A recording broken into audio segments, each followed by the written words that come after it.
Everything from those who like, millet and grain salads, and we have a grain salad here with wild rice and lentils and split peas and exotic seasonings.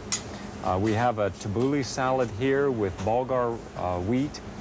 We have broccoli, of course, and sprout salads, seaweed salads. Now that's something that's just now starting to show up. Seaweeds are rich in calcium and protein. And of course, the always ubiquitous sprouts now, and not just alfalfa sprouts, but mung bean sprouts and lentil sprouts and mustard sprouts. So what we're seeing is we're seeing that people are asking for healthier food, and they're getting it. And if you take this simple lesson, have at least 2 to 3 servings of grain a day. This is a complete protein. You don't need meat if you're eating beans and grains. And this is what this is. And by the way, olives are very good for you also. Olives are rich in minerals and especially calcium. And this is why the Greeks and the French and the Italians have been so healthy for so long, because this is the way they eat. If you looked at their table at noon, this is the kind of spread that you would have. And we haven't had this except in the last 5 years. So once again, let's recapitulate.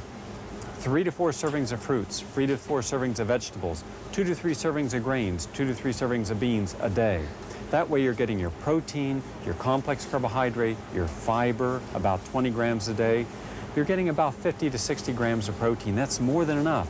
Meat all the time gives you too much protein, slows down digestion, creates, for a lot of people, toxemia in the intestine. So you want vitality, you want energy, you want to feel light. You want to overcome all that fatigue, and this kind of eating does that. Eat light, eat 2 major meals and a very light meal. And dinner should be your small meal, little meal, like a big salad and a soup. That's enough. Or stir-fried vegetables and a grain. That's enough. Don't eat a big meal for dinner. It's still going to be in your stomach when you go to bed in all likelihood. Do you know that more people drink soy milk each day than drink cow's milk? Because most of the people in the world are allergic to dairy.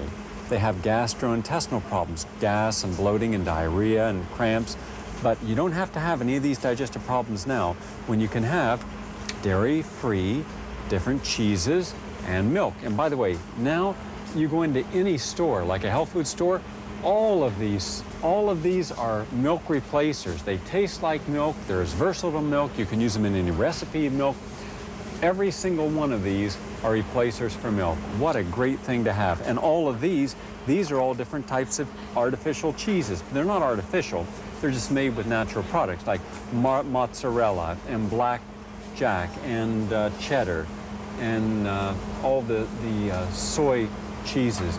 So you can use these just like you would make a grilled cheese sandwich, but you make it with soy. Tastes like cheese, but it isn't. And of course, you can get the tofu products. Now, if you like hamburgers, and a lot of people do, this is made from tofu, and tofu is made from soybeans. Now, you can make this, and it already comes now pre-made. So you can just heat it up, and it can taste like anything you want. If you like bacon, it can taste like bacon. If you like hamburger, it can taste like hamburger. If you like luncheon meat and bologna, it tastes like luncheon meat and bologna, but it doesn't have all those chemicals. It's not bad for you. So no longer do we have to say to our kids, well, sorry, you can't have hamburgers, hot dogs, you can't have bacon and eggs. Now we can give them the taste, the aroma, but all the good nutrition of healthy foods from grains that have been innovatively made and seasoned to taste like our favorite junk foods. It's nice. You can have it both ways now. You can have your junk food in flavor, but it's really healthy food in disguise. That's something happening in the 90s. So the supermarket for the 90s is your health food store, or a supermarket making their food selection like a health food store. For a lot of us baby boomers, we grew up on either eggs or a cold cereal in the morning. Generally it was Wheaties or one of those, Cheerios, and that was fine. Well, today there are hundreds of varieties of cereal, and they're getting healthier, meaning they're getting rid of the sugar, the preservatives, the artificial chemicals, and they're making it more natural. Now, these are all natural cereals. There's nothing wrong with any of these cereals. But a lot of people want to go one step more. They want cereal that has minimal processing. They don't even want cereal that's been flaked.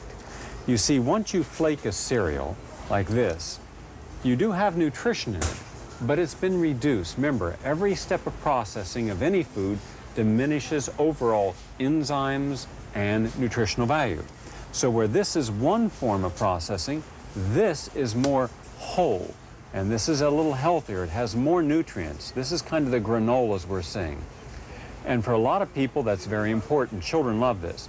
But for the old-time people, mainly our grandmothers and parents, and a lot of us, this is the best of all, because this is the whole grain cereal. It has all of its endosperm and fiber, the proteins and minerals and vitamins locked in.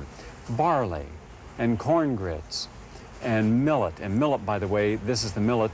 Millet is one of the most popular grains in the world. It's an alkalizing grain, very quick cooking and very tasty. And the oats, now this is the way an oat looks when it's not processed. And then, of course, you got the wheat berries and bulgur wheat. You have all these different natural hot grains that you can add water, and you get all the full nourishment, good quality protein. So you have your choice. You can either have the flakes, which are okay, a lot of variety, I mean just dozens of varieties, or you can have the whole granolas without sugar, fruit sweetened, or sweetened with fruit juice, that's fine. Or the best still, you can have the whole grains. So whatever you choose, make sure that you have a good, hearty breakfast.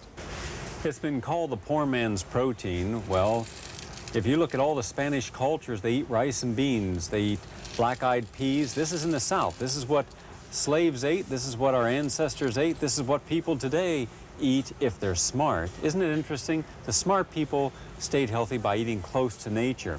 This has the fiber in it. It can store for a long period of time. It has no cholesterol, no saturated fat. It's loaded with vitamins and minerals, and it's good for you. And if you don't want gas from eating beans, simply soak the beans overnight and then cook them properly. By the way, put a little lemon juice into the beans as they're cooking. That also helps prevent the gas. And when you go into a store now, you'll find quick cooking beans like green lentils and red lentils and split peas. There are over 60 varieties of beans that you can now select from. And you should have at least 2 servings of beans a day, either cold, as in a bean salad, or hot in any variety of recipes. And by the way, another healthy thing to add to your diet, pastas. But not just the white flour pasta, whole grain pastas. If you go to Italy, you go to France, everybody eats pasta, and they're all thin, they're trim, they're great figures. I mean, you know, they love their bodies anyhow. Show me an Italian that doesn't love their body and love everyone else's body. They're always ogling everybody's body. Well, we look at pasta and we look at these rich sauces. We don't have to have a rich sauce. You can have olive oil and garlic and proper seasonings, or you can have a tomato basil sauce. But all kinds of semolino and all of the different ratonis and the whole wheat, dozens of different type of pasta. So have a pasta too. It's good for you. So let's just summarize. All right, let's put it all in a nutshell. First, get off meat, get off dairy, get off sugar, get off white flour products. Eat to enliven. Let's eat foods that are rich in enzymes, rich in vitamins and minerals, complex carbohydrates, high in fiber. Let's have foods that are more live foods.